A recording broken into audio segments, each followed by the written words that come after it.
একবার উম্মুল মোমিনিন হজরত উম্মে সালমার গৃহে কিছু হাদিয়া গোস্ত আসিয়াছিল।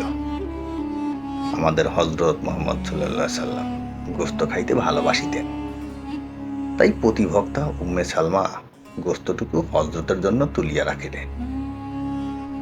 ইতিমধ্যে এক ভিক্ষুক গৃহদ্বারে আসিয়া হাঁক ছাড়িল, আল্লাহর নামে খয়রাত দিন, আল্লাহর বরকত দিবেন।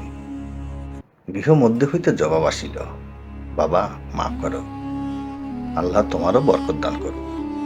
ইহার অর্থ, তোমাকে দেবার মতো বাড়িতে কিছু নেই। এই জবাব শুনিয়া ভিক্ষুক চলিয়া গেল। কিছুক্ষণ পর হযরত সাল্লাল্লাহু আলাইহি সাল্লাম গৃহে ফিরিয়া বিবি উম্মে সালমাকে বলিলেন, খাবার কিছু আছে কি?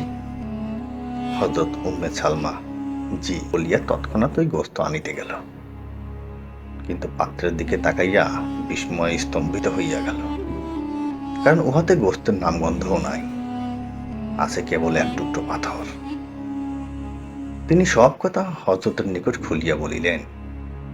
জবাবে হযরত রাসূলুল্লাহ সাল্লাল্লাহু আলাইহি সাল্লাম বলিলেন, বেশ হইয়াছে, তোমার পাষাণ হৃদয় ভিক্ষুককে বঞ্চিত করিয়াছে, আর আল্লাহ তাআলাও গোস্তকে পাথরে পরিণত করিয়া তোমাকে বঞ্চিত করিয়াছেন। শিক্ষা: যে ব্যক্তি অভাবগ্রস্ত ভিক্ষুককে দান না করিয়া শুধু নিজের উদর পূর্ণ করে, সে যেন পাথর উদরে পুরিল। এইরূপ করিতে করিতে শেষে তাহার হৃদয় পাষাণ হইয়া যায়।